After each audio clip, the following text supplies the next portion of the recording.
যার কারণে সেবা দানের যে কাঠামোটা অনেকটা ভেঙে পড়েছে। এই বিষয়গুলো নিরসনে আমরা সবাই একসাথে মিলে একটা টিম হয়ে আমাদের প্রাইম মিনিস্টারের লিডারশিপে আমরা কাজ করে যাব।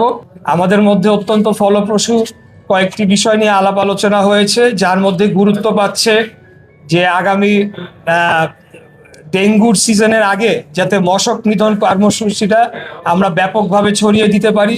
এছাড়া আমাদের নানামুখী আরো অনেকগুলো সমস্যা রয়েছে। রাস্তাঘাটের মেনটেনেন্সের একটা প্রয়োজনীয়তা দেখা দিয়েছে বিভিন্ন জায়গায়। তো এই সকল বিষয় নিয়ে আমরা আলাপ আলোচনা করতে এসেছি।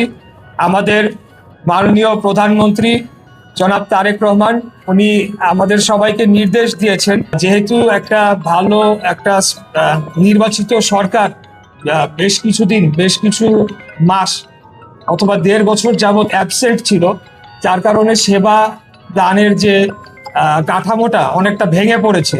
তো সেটিকে দ্রুততম সময়ে আমরা সচল করে নাগরিকদের কষ্ট লাঘব করার জন্য যেমন কাজ করব, এর পাশাপাশি সামনে আসন্ন যে থ্রেটগুলো রয়েছে, যেটা একটা আমি বললাম যে ডেঙ্গু, এরকম অন্যান্য বিষয় যেমন আবার বর্ষার মৌসুমে আসবে আপনার জলাবদ্ধতা, এই বিষয়গুলো নিরসনে আমরা সবাই একসাথে মিলে একটা টিম হয়ে আমাদের প্রাইম মিনিস্টারের লিডারশিপে আমরা কাজ করে যাব।